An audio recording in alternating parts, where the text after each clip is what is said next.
There are a lot of genres a video game could fall into. Personally, I like the occasional Metroidvania, open world, or even strategy game. However, something the first two genres have in common is their requirement for good level design. Other games need this too, such as Sonic the Hedgehog for crying out loud. Look at that hedgehog. Speaking of rings, look at Genshin Impact. Paimon's voice rings in my ears, and something else that rings in my ears is the questionable design of the nation of Fontaine. Genshin has 6 nations, with my favourites being Liyue, Sumeru and Natlan. However, Fontaine is...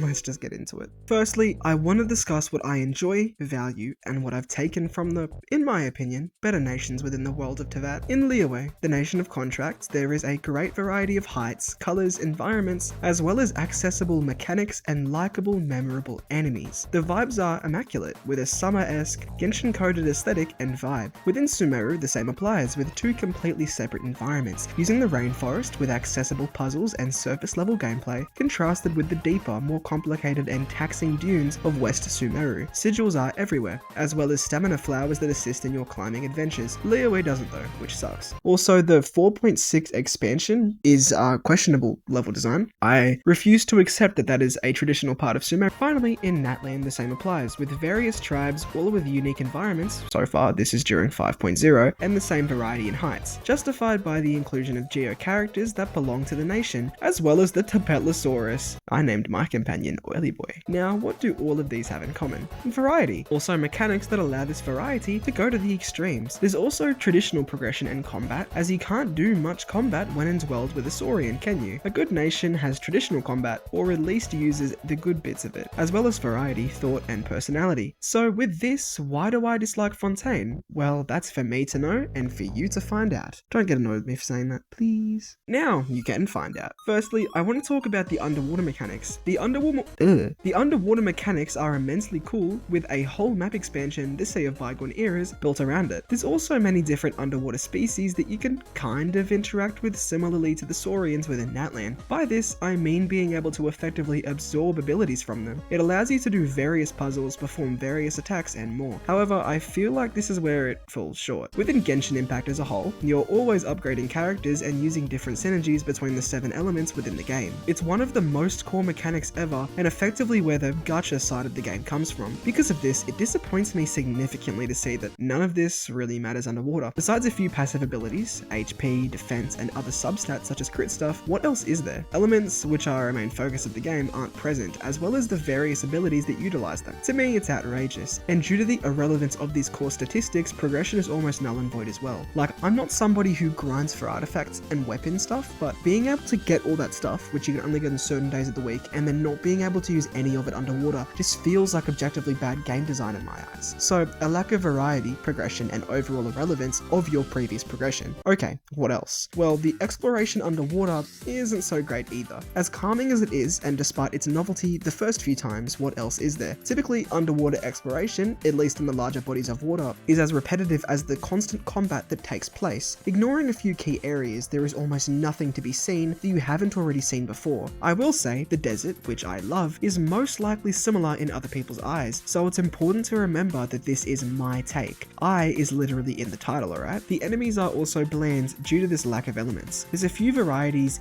of sea creatures as well as some machines, and that's about it. A few special bosses are found around the place, and the Sea of Bygone Eras introduces a few exclusively threatening mechanics on top of these monsters, which helps, though only to a certain extent. It's just lacking in personality, and unfortunately, I don't know if the surface does a much better job. Also, extra about the underwater, this is completely off my own thing, this is not off the script, but Genshin has been increasingly more overwhelming adventure-wise and exploration-wise because of the sheer size of the nations, with Sumeru being extensively large, but the variety is able to make up for some of that as long as you like both sides of the nation. However, with Fontaine, it is smaller in surface area, but due to the underwater sections, there is a lot more to explore because of the amount of caverns and layered maps. On the surface, you can only stick to the ground, and then to be able to get in the air and do more complex exploration, you need things like hydro platforms, which are in the nation, but underwater, you can swim pretty much anywhere. So not only is there far more area to explore just due to these rivers being explorable now, but these rivers have far more stuff in them than the surface does. There's overall just far more things that you need to do. Like, look at the amount of hydroculi in the game. And like I said, the surface really isn't much better. The surface is lacking in many ways, with the only real difference difference being a few enjoyable enemies to fight. I like the increase of Fatui enemies, as well as the new series of mechanical ones. While not my favourite to fight, every nation, ignoring Mondstadt and Liyue, has a chunk of boring, time-consuming or outright offensive adversaries. However, enemies aren't something I have an opinion on here, but rather the puzzles. The one that needs hydro application to activate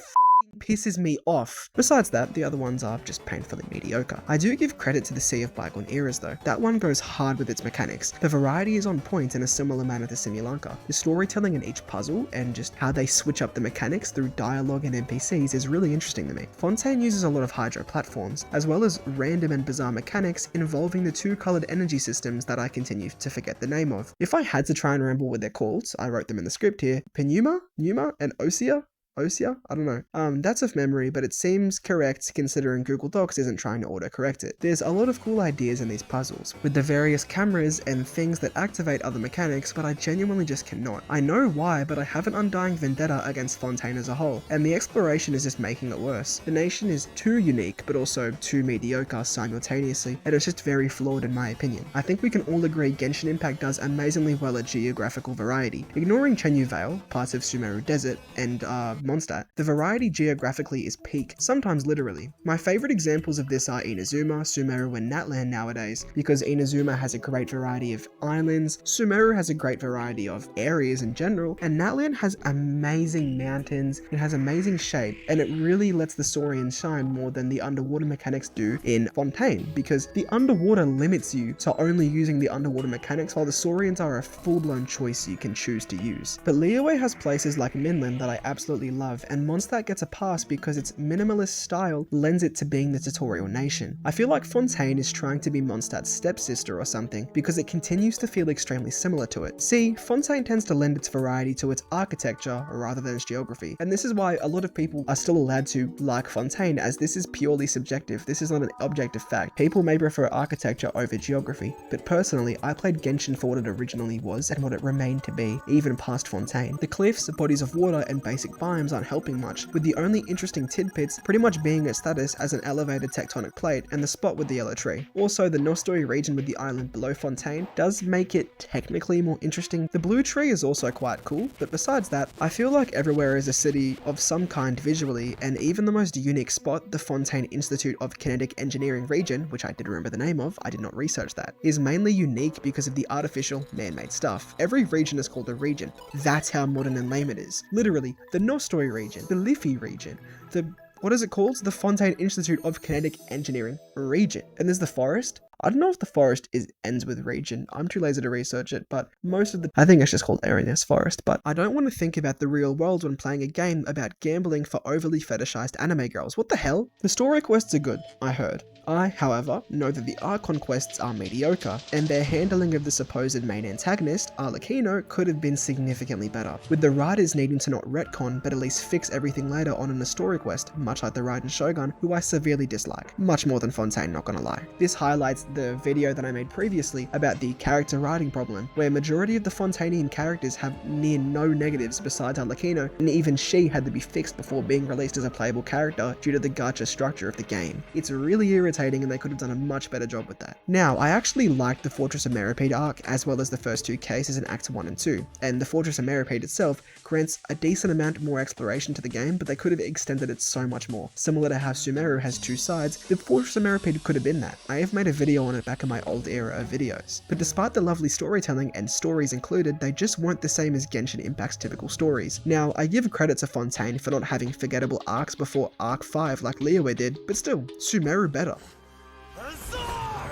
The lore and world quests are pretty darn good, as I've seen and heard, with a lot of important stuff like connecting to Enkanomiya, the Samsara cycle theory, and even the younger version of Sandrone, being one of the Fatui Harbingers. Forgot her rank, maybe 9th? Is that Pantalone? 8th maybe? Which one is Signora? Is it 7th? I forgot. However, what I didn't forget is how much Fontaine, despite its lovely service to lore, ends up sacrificing its identity to push every other nation and Teyvat as a whole further. I recently posted a video asking if I should make this video, and not long after, I uploaded the thumbnail. People, more often than not, have said that Fontaine lacks its own lore. While I do love the whole story about the Oceanids and how they've turned into humans and how much it lends itself to the Archon quests, there's not much more. I like Sumeru how it has holidays like Nagabahat Day, or Great Lord Rukkhadevata's birthday, or even Lesser Lord Kusanali's birthday, called the Parade of Providence. But Fontaine lacks a lot. It's got that book fair thing that was in version 4.3, I think. Finally, Act 5 really sold, I think. I found Focalors, while a cool twist, very uninteresting in all honesty, and the structuring of it being a big lore dump overall, with a mere climax at the end, and then a somewhat okay final interaction with everybody, was mediocre at best. Focalors makes the Archon structuring of the nation very complicated in contrast to the other simple ones, like Nahida was incredibly simple, Zhongli was very simple, Venti was, Raiden was, but it feels like Furina, as a lot of the memes have said, is just a combination of all of those into one jumbled mess of a backstory. Don't diss me for calling it a lore dump, as Duncan Romper does the same and gets dissed. It was cool to see the Fontaine cast all interact, but personally I didn't care much for the cast, besides Neuvillette and the Magic Kids, which I do appreciate staying in the story and not being ditched after the first act. I also like Childs, but he got 0 screen time, and like I said, Arlecchino was underwhelming. So despite the large number of Fatui members present, they had the second weakest presence in an Archon Quest series, only being beaten by Mondstadt. Also, final note, the trailers for the Fontaine versions are really cool, especially the ones for the Archon Quests and Arlecchinos. Now, of course, a lot of this is personal opinions. I even went on tangents quite often during this recording, in contrast to my usual video. This currently is a tangent. Usually I stick to the script, but I've been saying a lot more, as, I'll be honest, this script is a bit underwritten, and I did it pretty quickly.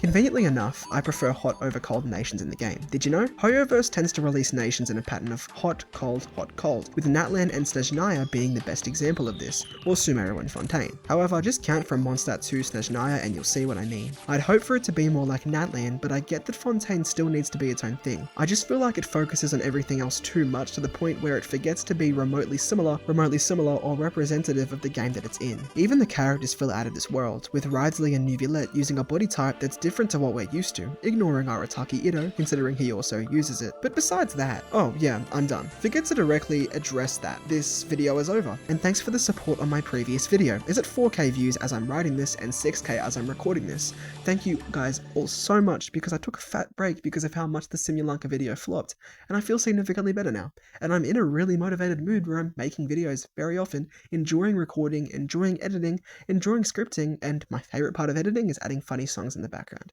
Anyway, have a good day guys, and the next video is why Inazuma is painful.